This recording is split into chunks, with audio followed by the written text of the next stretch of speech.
안녕하세요. 통계적 기법 지무지도 시리즈 4편입니다. 이번 주제는 통계적 가설 검정과 상관 회귀 분석입니다. 이번 4편의 주요 질문은 기본적인 것에 대해 다시 살펴보기라는 주제로 첫 번째, P값이 5%보다 작으면 유의한 차이가 있다라는 결론을 내리는데 진짜 그럴까? 두 번째 질문은 통계적 가설 검정 절차는 어떻게 바뀌고 있는가? 세 번째, 강한 상관관계는 강한 인과관계인가? 네 번째, 회귀 분석은 왜 중요한가?입니다.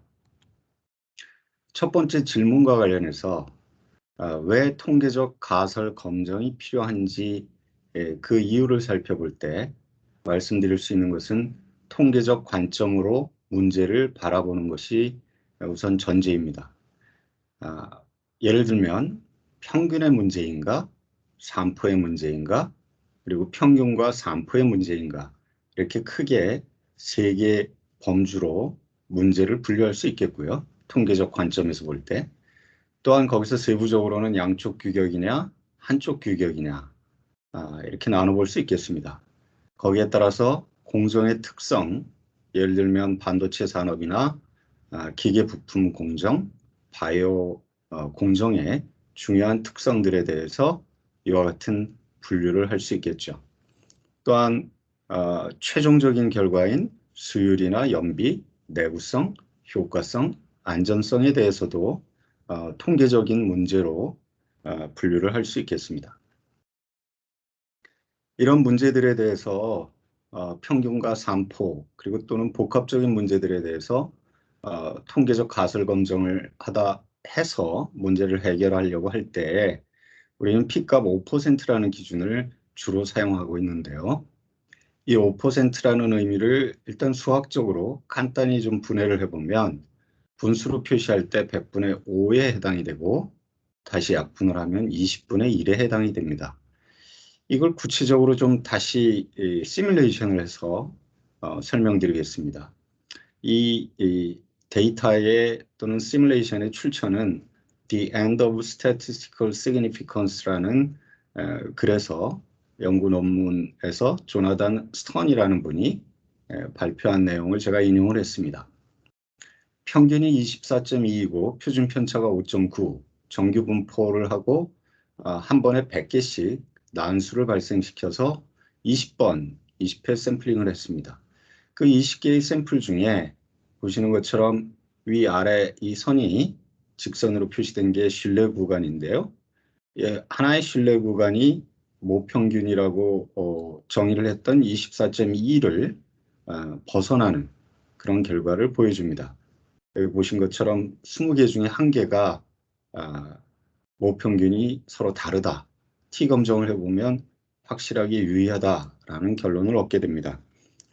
바꿔 말하면 실제로 변화가 일어나지 않았는데도 또는 차이가 발생하지 않았는데도 차이가 있다라고 판단할 수 있는 가능성이 20분의 1에 해당하는 게 유의 수준 5%라는 것이죠.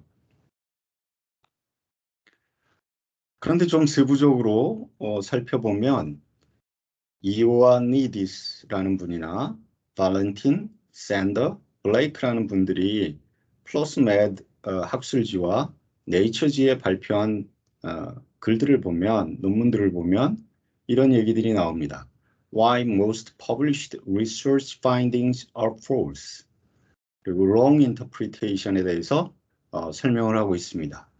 거의 이쪽 밑에 네이처지에 발표된 자료에 의하면 그들이 조사한 바에 의하면 여기에 나열된 이런 학술지에 발표된 연구 논문의 51%가 해석이 잘못됐다. 또한 이 앞에 논문에 의하면 It can be proven that most claimed research findings are false. 우리말로 간단히 요약을 하면 대부분의 발표된 연구 결과가 오류이거나 오판일 수 있다라는 주장이 2000년대에 들어서 광범위하게 학계에서부터 특히 이제 의료계에서 대두되고 있습니다. 이런 흐름에 따라서 아까 보여드렸던 조나단 스턴이라는 분은 일반적인 세 가지 통계적 가설 검증과 관련된 오류 그리고 권고 사항을 기술하고 있는데요. 예를 들면 좀 소규모 연구에서 관찰된 잠재적으로 중요한 임상적 차이가 P값이 0.05보다 크다는 이유로 유의하지 않다라고 표시되고 무시된다. 신뢰 구간을 조사할 필요가 있다라는 거고요. 두 번째로 통계적으로 유의한, 즉 P값이 0.05보다 작은 그런 결과가 실제 처리의 효과라고 가정된다. 그런데 그렇지 않을 수 있다는 것이죠. 또한 통계적으로 유의한 결과는 임상적으로도 중요한 것으로 간주된다. 하지만 큰 표본 크기가 주어지면 작은 차이라도 통계적으로 0과 유의하게 다를 수 있다라는 점을 유념해야 된다는 것이죠. 그래서 권고사항은 P값이 0.05보다 적으므로 통계적으로 유의하다고 할 수 있다라고 결론을 맺는 것보다는 효과, 예를 들면 승산비가 2.8이고 95% 신뢰 구간이 1.3에서 6.2까지다. 그리고 P값은 0.01이다. 이런 식으로 결론을 마무리하는 것이 훨씬 더 바람직하다라는 것입니다. 이와 유사한 그런 주장을 이동규라는 분이 Alternatives to P-Value, Confidence Interval and Effect Size라는 제목으로 2016년에 여기 보시는 학술지에 발표한 논문도 있었습니다. 좀 더 광범위하고 일반적으로 통계적 가설 검증에 대해서 좀 더 권위 있는 주장을 할 수 있는 곳이 미국 통계협회라고 할 수 있겠는데요. 미국 통계협회의 P-밸류에 대한 최근 권고 사항을 살펴봤습니다. 출처는 여기 로널드 월스타인 그리고 니콜 라자르라는 분이 2016년에 The ASA's Statement on P-Values 라는 제목의 논문에서 발표한 내용입니다. 보시면 총 6가지 이 최근 권고사항이 있습니다만 그중에 3가지만 제가 발췌해 봤습니다. P값은 데이터가 지정된 통계 모델과 얼마나 호환되지 않는지를 나타낼 수 있다. 좀 이해하기 어렵겠지만 보통 통계학을 전공하시지 않은 분들은요. 그렇지만 중요한 거는 P값에 대한 정의를 새롭게 내리고 있다는 점이고요. 두 번째, P값은 연구된 가설이 참일 확률이나 데이터가 무작위 기회로만 생성될 확률을 측정하지 않는다라고 정의하고 있습니다. 또한 과학적 결론, 비즈니스 또는 정책 결정은 P값이 특정 임계값을 통과하는지 여부만을 기반으로 해서는 안 된다. 즉 어떤 의사결정을 내릴 때 어디서든 P값 0.05보다 크다 적다만으로 의사결정을 하는 건 곤란하다. 그래서 세부적으로 연구자들은 연구 설계, 측정치의 품질, 연구 중인 현상에 대한 외부 증거, 데이터 분석의 기초가 되는 가정의 타당성을 포함해 과학적 추론을 도출하기 위해 많은 상황적 요인을 활용해야 한다라고 권고하고 있습니다.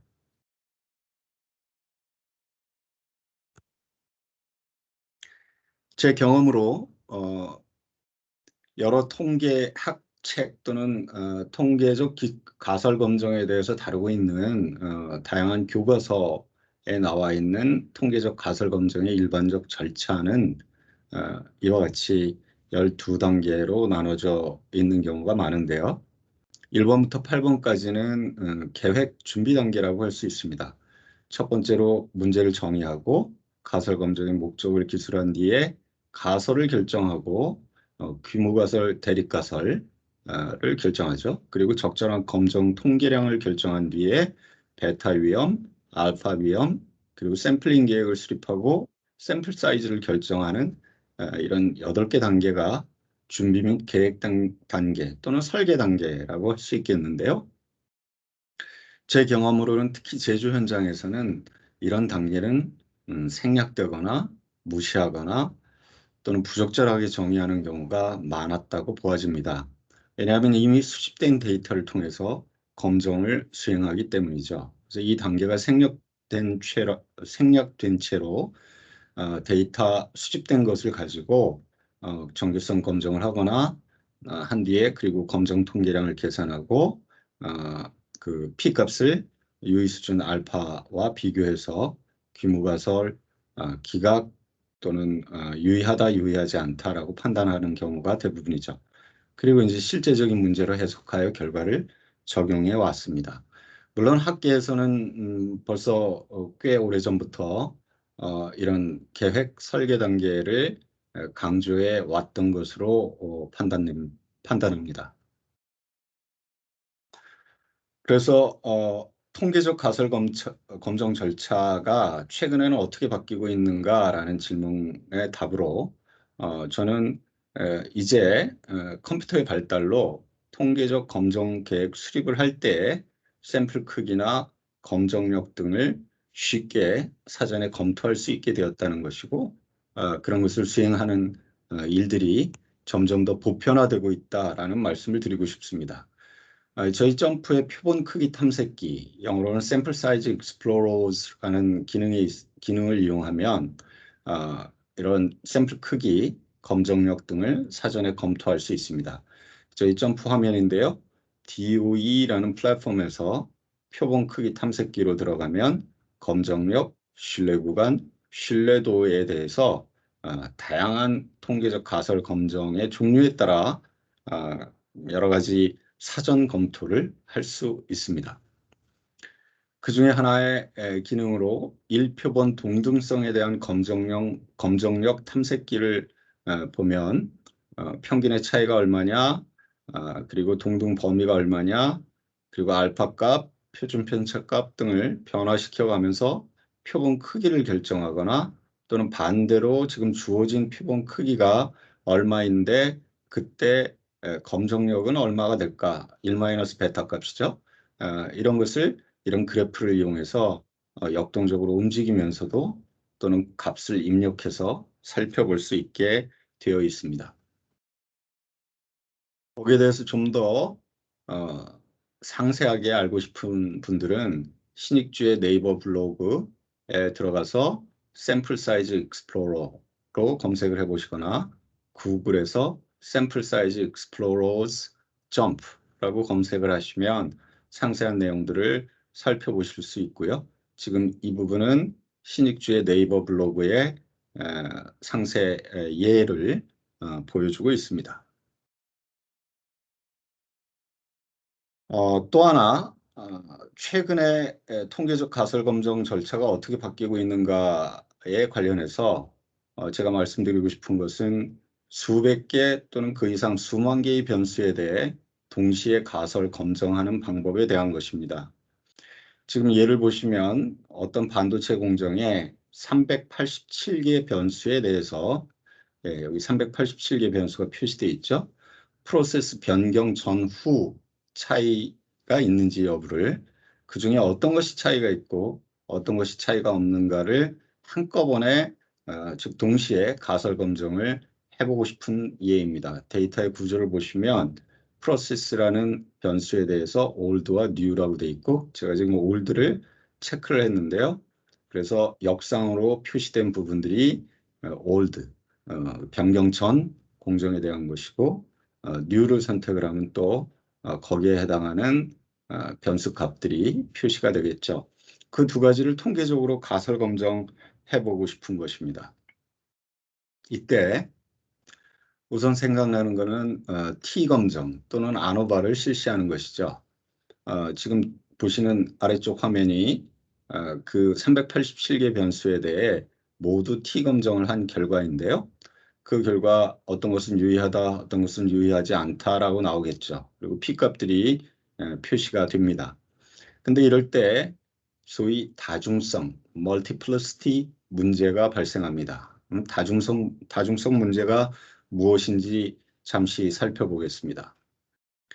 다중성 문제란 많은 변수에 대해 동시에 가설 검증을 할 때 변수들에 대해 H0가 귀무가설이 참인데도 그 귀무가설을 기각하는 결과가 나오는 경향입니다.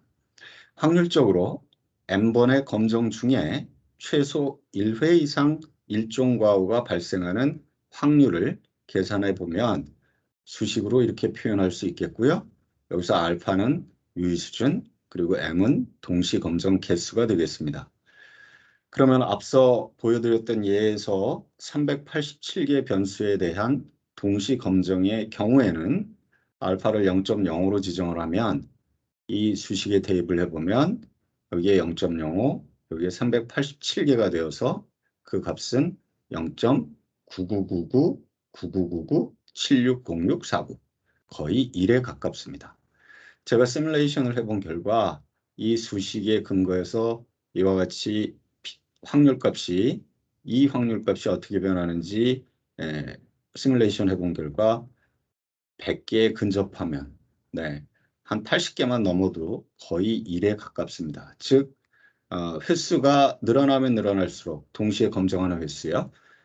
최소 1회 이상의 일종 과오가 발생하는 확률이 거의 100%에 가까워진다라는 겁니다. 이게 바로 다중성 문제입니다. 그러면 이 다중성 문제를 좀 감소하려면, 최소화하려면 어떻게 할 것인가? 대표적으로 False Discovery Rate, FDR이라는 것을 조절하는 방법이 추천되고 있죠. 기존에 규모가설이 참일 때 유의하지 않다 또는 유의하다고 판정하는 그런 내용들을 신뢰율 일중과오, 그리고 대립가설이 참일 때 유의하지 않다, 유의하다라고 판정하는 것을 각각 이종과오, 검출력이라고 했는데요. 이 표에 근거해서 그 각각의 4개의 요 칸에 해당하는 과오 또는 검출 신뢰율이 나오는 그 경우의 수를 각각 이와 같이 U, T, V, S라고 표기를 하고 FDR 값이 의미하는 것은 여기 간단히 R분의 V라고 표기할 수 있겠는데요. 좀 더 상세히 풀어서 정의를 하자면 한 개 이상 귀무가설이 기각되는 조건 및 확률에서 귀무가설을 기각하는 전체 개수 중에 일종 과오에 해당하는 개수의 비율의 평균이 되겠습니다. 전체적인 유의 수준이라고도 간단히 말씀드릴 수 있겠고요. 요즘은 컴퓨터의 발달로 오픈 소스를 이용하실 수도 있겠지만 점프에서는 반응 변수 선별, 영어로는 Response Screening이라는 그 기능을 통해서 FDR 조절이 손쉽게 가능합니다. 여기 보시는 그래프가 FDR p-value 플롯입니다. 파란색 점들이 FDR p-value이고요. 그리고 빨간색이 p-value입니다. 각각 0.05를 기준으로 해서 그림을 그린 것인데요. 여기 표시가 되어 있는 이 부분이 바로 오른쪽에 여기 이 변수 5개에 대한 값들을 표시하고 있습니다. 자세히 살펴보면 T 검정을 각각 했을 때 P 값이 0.05보다 적은 값들이 나오고요. 그러나 FDR P 값을 계산해 보면 0.05보다 큰 값이 나옵니다. 이럴 때 결론은 유의하다라는 결론을 T 검정을 했을 때는 내리게 될 텐데 그게 아니고 FDR p-value를 이용해서 유의하지 않다라고 결론을 내리는 것이 타당하다라는 것이죠. 점프에서 이용하는 FDR p-value 계산 방법의 근거는 벤자미니와 호치버그라는 분이 1995년에 발표한 이 논문에 근거합니다. 자, FDR에 대해 좀 더 자세히 알고 싶으신 분들은 위키피디아에서 검색을 해보시거나 아니면 저희 점프의 최초 개발자인 존 서리 2018년에 퀄리티 엔지니어링 지의 Scaling of Process Characterization 이라는 제목으로 발표한 논문을 살펴보시거나 신익주의 네이버 블로그에서 False Discovery Rate로 검색을 해보시거나 장원철 님이 2013년에 발표하신 5차원 자료에서의 다중검증의 활용이라는 논문을 여기 한국데이터정보과학회지에 발표를 하셨네요. 살펴보시면 많은 도움이 되실 것으로 봅니다. 자, 세 번째 질문. 강한 상관관계는 강한 인과관계인가? 네, 많은 분들이 이미 알고 계시겠지만 상관 분석의 중요한 전제는 두 변수가 직선의 관계라는 것이 전제 조건입니다. 그래서 이런 오류 또는 오판을 관련된 이제 내용을 설명하기 위해서 이미 오래전에 앤스컴이라는 그 통계학자가 American Statistician이라는 학술지에 발표된 데이터를 점프해서 인용한 게 바로 지금 이 데이터인데요. 보시면 Y1과 X1이 상관계수가 0.816, Y2와 X2도 0.816, 제일 네 번째, 소수 이하 네 번째 자릿수만 좀 다르고요. 그 앞에 세 번째 자릿수까지는 다 같습니다. 세 번째 쌍, 네 번째 쌍 모두가 같습니다. 그러면 이제 모두 동일한 관계이다라고 착각할 수 있다는 것이죠.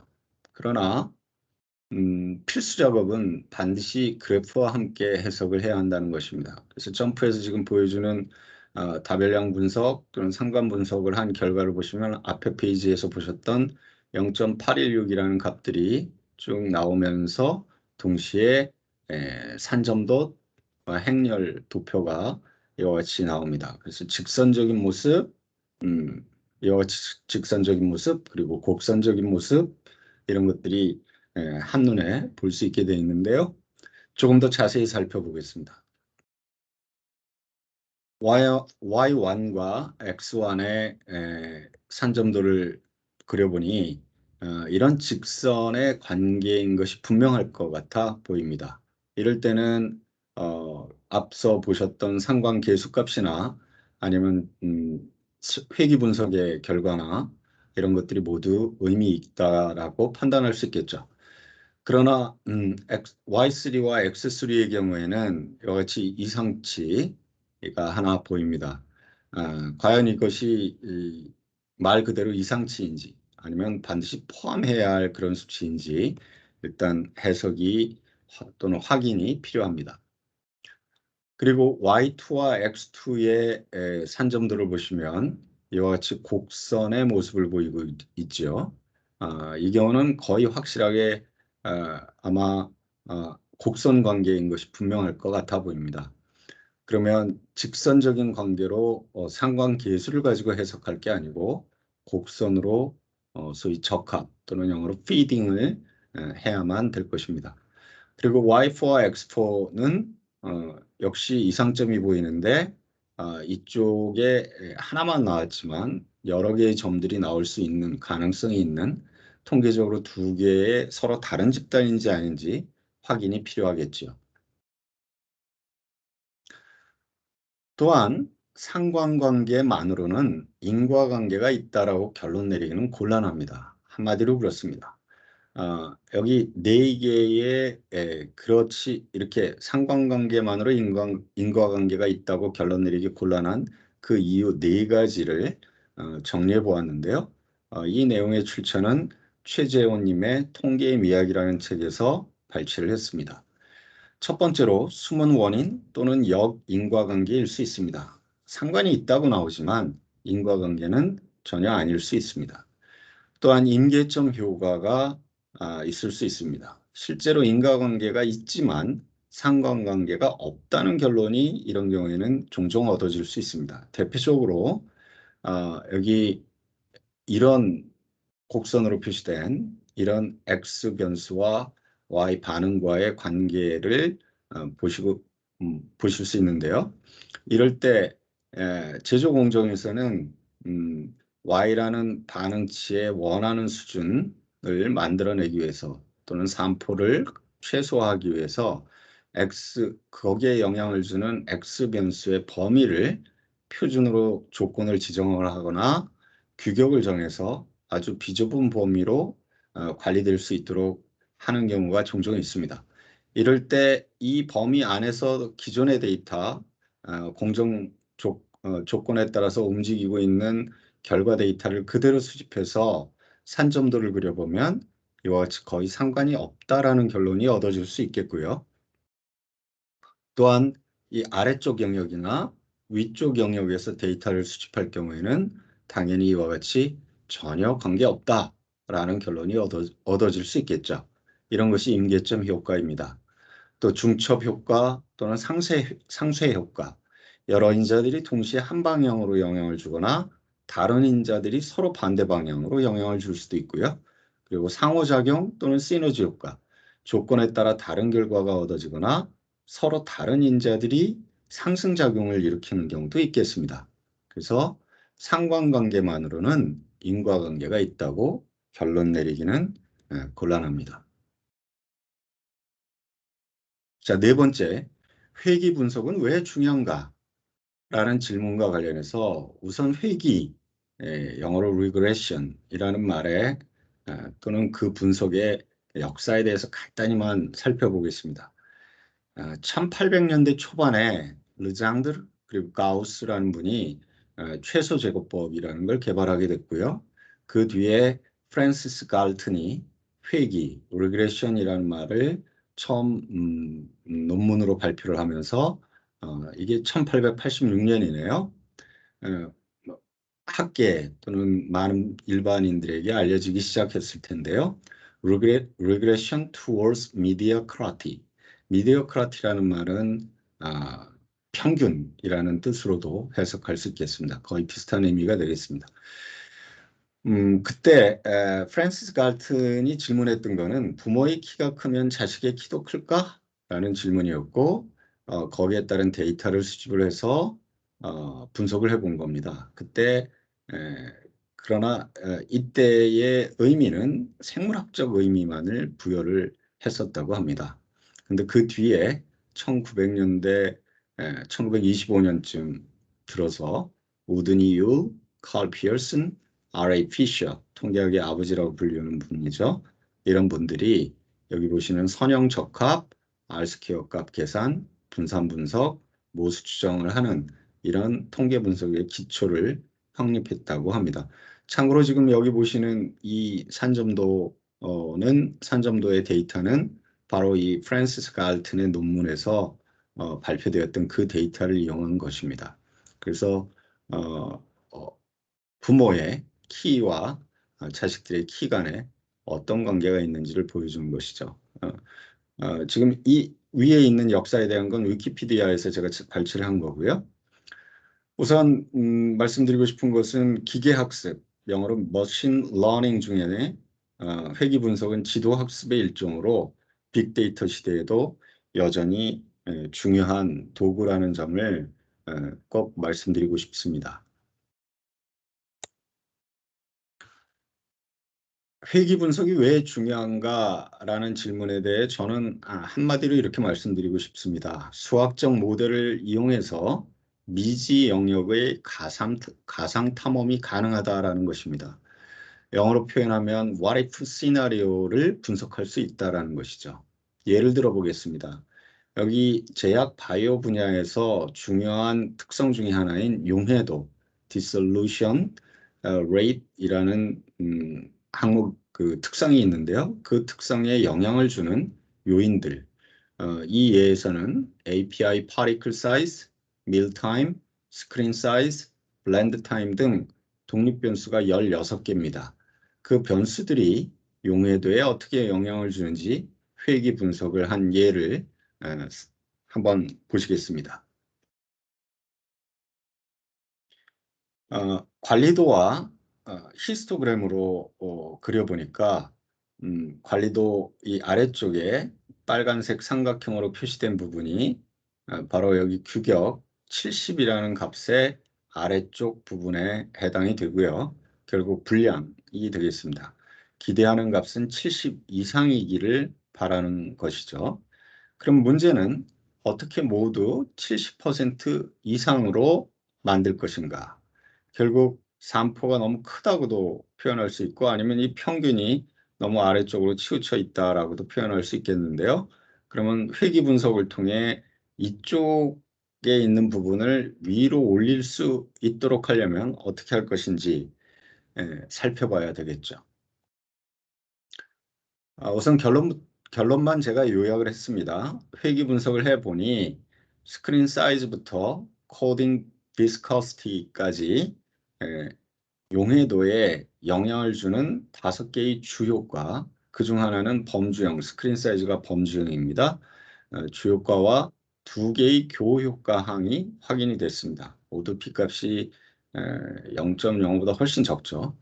그리고 그 결과로 수학적 모델, 즉 예측 표현식을 얻을 수 있었습니다. 그래서 밀타임의 계수 값이 여기 표시되어 있고요. 스크린 사이즈의 경우에는 범주형이니까 그 3, 4, 5라는 스크린 사이즈 종류에 따라서 계수가 달라집니다.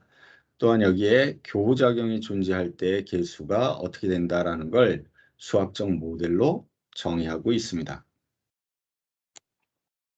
그 결과를 점프에서는 이렇게 예측 프로파일러라는 것의 밑바탕에 수학적 모델로 이용할 수 있습니다. 그 자동으로 예측 프로파일러를 열면 앞서 보셨던 수학적 모델이 이 안에서 작동을 하는 것이죠.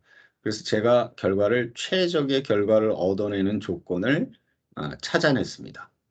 그 결과 밀타임은 5이고 스크린 사이즈는 3, 블렌드 타임은 17.6, 코딩 비스커시티는 86.02 정도일 때 최적의 용해도 결과를 얻을 수 있다. 보시죠. 신뢰 구간, 파란색이 신뢰 구간을 의미하는데요. 파란색 숫자들이 아래쪽으로 거의 80, 위쪽으로는 89, 거의 90 정도가 됩니다. 즉 거의 70% 이상의 용해도를, 평균적으로 85 정도의 용해도를 얻을 수 있다라는 걸 알 수 있는데요. 나아가 만약에 블렌드 타임 같은 경우에 이 17.6이라는 값보다는 생산성을 고려할 때는 16 정도로 설정을 하는 것이 훨씬 좋다라고 할 때 이 선을 이렇게 움직이기만 하면 이 결과가 어떻게 변하는지, 그렇게 한다 해도 충분히 만족한 결과를 얻을 수 있는지를 아주 손쉽게 살펴볼 수가 있습니다. 나중에 점프로 직접 이 시연을 하는 기회가 있었으면 좋겠네요. 그래서 결국 what if 시나리오를 분석할 수 있다는 것이죠. 주요 변수들의 조건을 바꾸었을 때 용해도가 어떻게 변화될지 예측할 수 있습니다. 좀 더 바꿔 말하면 미지 영역의 가상 탐험을 통해 지식을 확장할 수 있다는 것이죠. 그러면 나아가 이런 것들이 집약이 되면 전체적으로 엔지니어나 연구원들이 이런 기능, 수학적 모델을 잘 활용한다면 기술력 확보 기간이 단축될 수 있을 것으로 믿습니다. 또한 점프 프로라는 제품에서는 앞서 보신 단순 회귀 분석 바꿔서 최소 제곱 적합이라고 점프에서는 표현하기도 하는데요. 이런 기능뿐만이 아니고 예측 모델링이라고 표현할 수 있는 결정 트리, 부스트랩 포레스트, 부스티드 트리 등 14개의 예측 모델링을 클릭 한 번으로 수초 이내에 모두 수행하고 그것들의 결과 중에 어떤 것이 가장 좋은 결과를 나타내는지를 비교할 수 있습니다. 시리즈 4편의 주요 질문에 대한 결론을 요약해 보겠습니다. 우선 첫 번째, 두 번째 질문과 관련해서 통계적 가설 검증에 대한 것인데요. P값만 이용한 결론은 위험하다. 결론이 틀릴 수 있는 가능성에 대해 의심을 가져야 되겠고요. P값과 함께 효과의 크기와 신뢰 구간을 이용해서 결론을 내릴 것을 권고하고 있습니다. 또한 통계적 검정 실시 전에 검정력이나 유의 수준, 샘플 수, 그리고 기술적, 이론적 배경에 대한 신중한 사전 검토가 필요합니다. 그리고 다중성 문제 감소를 위해서 이것은 여러 개의 수백 개 또는 수만 개의 변수에 대해서 검정을 동시에 수행할 때죠. 그럴 때 나타나는 다중성 문제를 감소하기 위해 FDAR을 이용할 것을 권고합니다. 세 번째 질문이었던 강한 상관관계가 강한 인과관계인가라는 것은 당연히 직접적으로 연결되지 않는다라는 것을 제가 몇 가지 예로 보여드렸습니다. 마지막으로 회귀 분석이 왜 중요한가라는 질문과 관련해서 제 결론은 예측 기능, 즉 미지 영역의 가상 탐험으로 지식을 확장할 수 있고 기술력 확보 기간을 단축할 수 있다라고 간단히 요약할 수 있겠습니다. 제가 지무지도 시리즈를 시작해서 오늘 네 번째 시리즈를 완료하고 있습니다. 다음 마지막 편이 되겠는데요. 다섯 번째로 제가 실험계획법의 새로운 접근법에 대해서 말씀을 드리고 이번 시리즈를 마치려고 합니다. 컴퓨터의 성능, 수학과 통계학, 그리고 데이터의 발전이 어떻게 지난 90여 년의 DOE 역사를 바꾸고 있는지 요약해서 설명드릴 계획입니다. 감사합니다.